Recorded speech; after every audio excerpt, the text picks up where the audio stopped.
Alright, what's going on, you guys? Welcome to Real Madrid Hub again. I'm your host, Dr. Jota. Let me put this microphone right here in front of me so we can improve a little bit the audio. Okay, today we have some different news regarding to Kylian Mbappe. We will be talking about Karim Benzema, who is back in the training ground. And by the end of the show, I will be talking about something really interesting and important when it comes to the next formation, or the formation that Carlo Ancelotti might surprise with to all the Real Madrid fans. And it's just because something that came up to my mind, and it is for a reason. So let me explain you really quick, but by the end of the show, not now, why I'm thinking that Carlo Ancelotti might surprise everybody with a spectacular formation that he could have in Real Madrid for the next season. But let me get started from the beginning. Let me get started with the good news, the best news, that is about Karim Benzema, who came back to the training ground, who came back in the practice because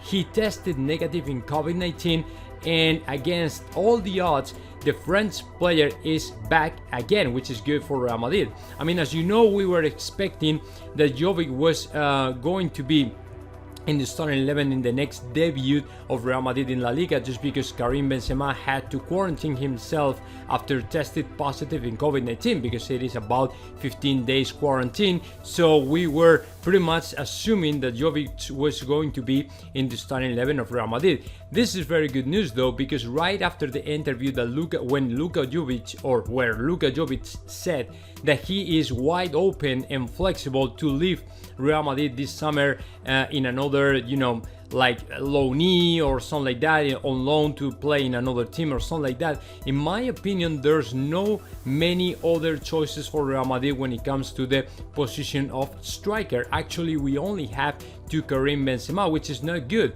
Let me tell you, I mean, the expectations that we had, all Real Madrid fans, in this summer to see, a lot of players going out and a lot of signings coming in and things like that, are fading away. And the reason is pretty much because what we are seeing is a president who, in my opinion, still don't know what to do. I mean, apparently there won't be more signings other than Kylian Mbappe.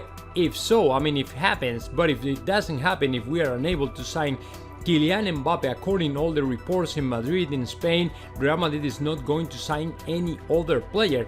That is the number one. And number two is that we might see how the players that were supposed to leave Real Madrid will remain, which is of course surprising, because when you start a new project, when you start a new team, new season, new coach, it is because you are assuming that some of the players that are in Real Madrid, just because they're old or they don't have anymore the level enough to play in Real Madrid, they have to quit and they have to leave Real Madrid. I'm talking about this Alarcón, Marcelo, and other players. Well, what we are seeing right now is these players that were supposed to leave Real Madrid are remaining in Real Madrid. So Real Madrid fans right now are kind of lost, because this is not what we were expecting to happen. And we are seeing how the older players in Real Madrid, and don't get me wrong, I mean, I don't want to be disrespectful, I don't want you guys get me wrong or something like that. I really appreciate all the work, all the good moments that players like Luka Modric, Isco, Marcelo have left in Real Madrid. But from a future perspective, in my opinion, should give another opportunity to the youngsters, players like Martin Odegaard, players like Antonio Blanco, Sergio Arribas, Miguel Gutierrez. These kind of players have to take over Real Madrid and be the first option for Carlo Ancelotti. So we are right now kind of lost, because we are not seeing exactly what we were told we were going to see. And in the position of striker, it is the same. We only have to Karim Benzema, who is in a great moment of shape right now. But on the other hand, if you think about it, we don't have a real replacement once Jovic has stated that he's open to leave Real Madrid in another, loan or something like that. So if you think about it, Mariano Diaz is not anymore an option for Real Madrid. So if we don't sign any other number 9, any other striker for Real Madrid, what is going to happen? I mean, are we going to face off? Are we going through the whole season just with only one striker who is, by the way, 32 years old? I mean, I think it's not the right the right choice, the right answer for Los Madridistas. In my opinion, Real Madrid should go ahead and try to sign another number 9. But everything is on hold right now to see what happens with Kylian Mbappe. So I'm really happy to hear that Karim Benzema is back in the training ground. On the other hand, though, I'm very concerned, I'm very worried about how Real Madrid is handle this kind of transition, this kind of new project for the next decade and all the stuff, because in my opinion we are starting to feel kind of disappointed with all Real Madrid things, or with all the things Real Madrid is doing right now, or how Real Madrid is handling this kind of situation. But the good news here is that Karim Benzema for now is back on the training ground, is back on the practices. So in my opinion, we have to assume that Karim Benzema will be the number 9 and will be in the starting 11, will feature in the starting 11 the next debut of La Liga in 15 days. Okay, now let's move on and let's keep talking about another important topic. And this is about, of course, Kylian Mbappe. And aside of all the things that my good friend Eric Rivera told you all in the short clips about what Pochettino said about the, interview or the meeting that he had with Kylian Mbappe, where anybody didn't know exactly what Mbappe told to Pochettino, whether he is going to renew or not going to renew or whatever. Aside of that, there are more stuff very important regarding to the signing of Kylian Mbappe, and that's why I'm here to let you know that Leonardo is not anymore in the negotiations with the family of Kylian Mbappe. According to L'Equipe, now is Al Khelaifi the person who's taking care of that. And the reason for that is something that I told you like 1 month ago. Leonardo was completely unable to reach an agreement with the family of Mbappe. And apparently the relationship is not very good.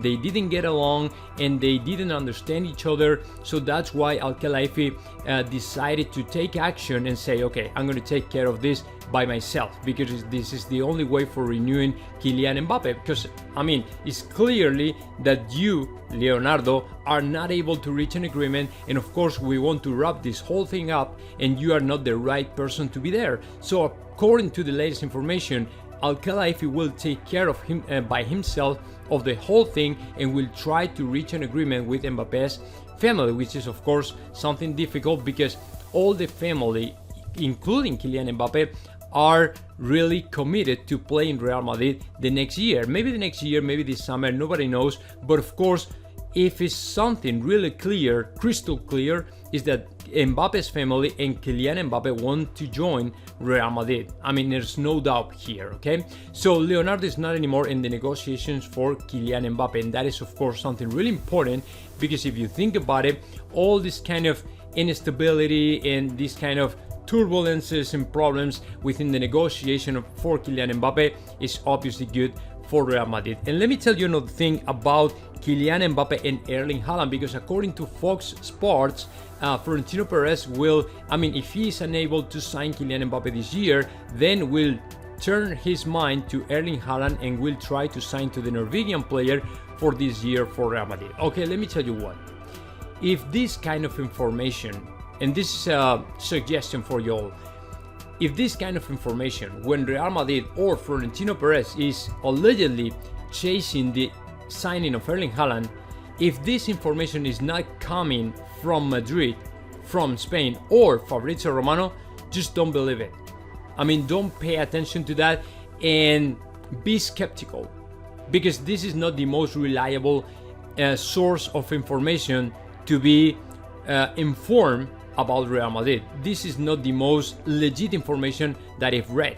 And in my opinion, you should, guys, listen just to Fabrizio Romano, who is, in my opinion, the most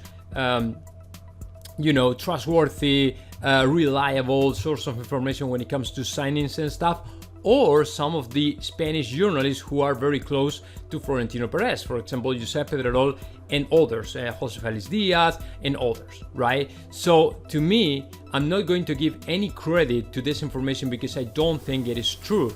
I mean, don't get me wrong, I would like though that Real Madrid would go ahead and try to sign Erling Haaland if we are unable to sign Kylian Mbappe. But let me tell you that the things are more complicated than that, and I'm not sure if Real Madrid is going to try to sign Erling Haaland if they see to Kylian Mbappe completely impossible, because the signing of Erling Haaland and players like that, it doesn't happen overnight. It is not like, okay, let's try to sign, or okay, let's sign Erling Haaland right quick. It is impossible, because Erling Haaland and players like Erling Haaland are super difficult to sign in.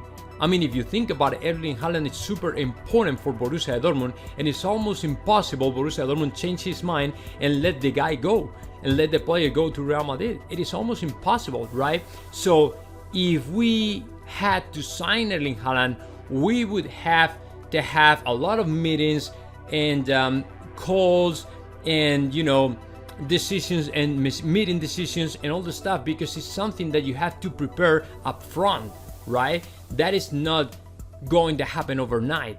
That is something that you have to work every single day on, right? So it is impossible for me to believe that Real Madrid is going to sign Erling Haaland right quick when Borussia Dortmund is not willing to let the player go to Real Madrid or any other team in the world. So don't rely on this information, because in my opinion, it's not true. And now I would like to talk to you all in this last minutes of the show about the possible formation we might see from Carlo Ancelotti in Real Madrid, because I think it's pretty interesting. I mean, the other day I was checking the formation of Manchester United, and I was monitoring the situation in the Red Devils after the signing of Rafa Varane, and how the formation of Solskjaer, which has been normally the 4-2-3-1, might change and turn to a more 4-3-3 formation, just because now they have to Jadon Sancho, who is a right winger, pure right winger, so he works much better in that kind of formation,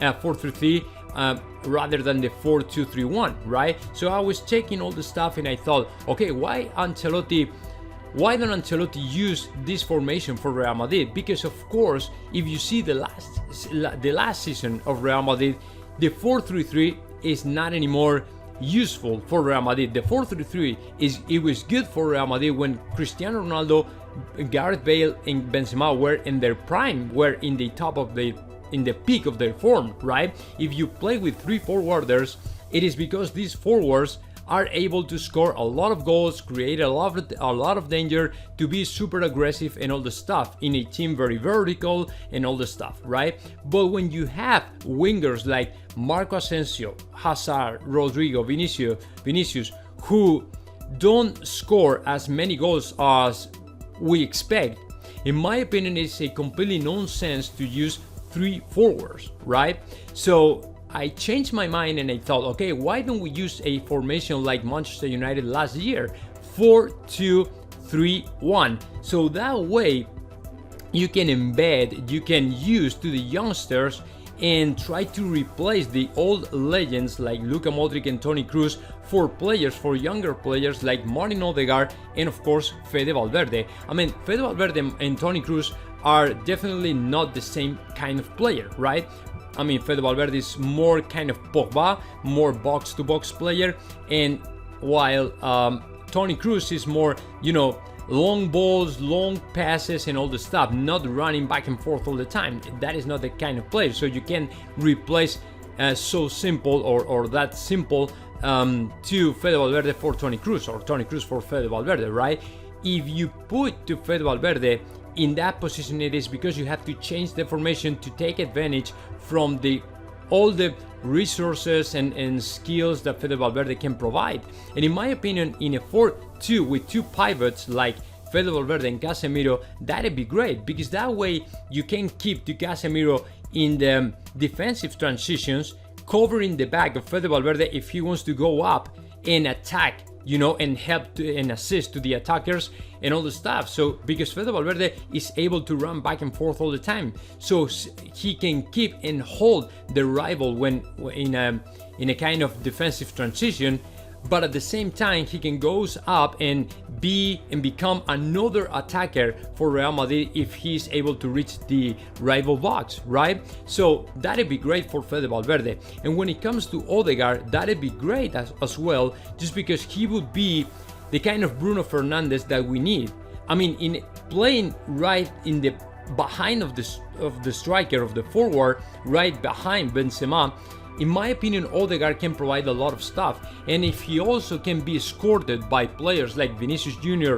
or, for example, Gareth Bale in the right wing, in my opinion, that'd be even better, because he can create, he can runs the ball, he can drives the ball up, and he can assist to Karim Benzema. I mean, if you think about it, Bruno Fernandes scored 18 goals in Manchester United last season. So if we have a player like Martin Odegaard playing super close to the rival area, he can, potentially score more goals and being more important in Real Madrid and provide more stuff to Real Madrid than if we used to Martin Odegaard backer, more, in lower positions in the midfield. So in my opinion, you have to take advantage from that. You have to take advantage from this position that Martin Odegaard can play in, more upper, being more aggressive, being closer to the rival goal and things like that. So that way, the 4-2-3-1, that'd be great for Real Madrid. And of course, you are using two players, the Vinicius Jr. and Gareth Bale, as not wingers, but escorting and assisting Martin Odegaard and helping, of course, to Benzema. Because, for example, say that you want to use Hazard instead of Vinicius Jr. In my opinion, Hazard plays way better in more interior positions and closer to the rival box, because Vinicius Jr. is much better playing and starting the play from the sideline of the field. You know what I'm saying? But Hazard is a completely different player.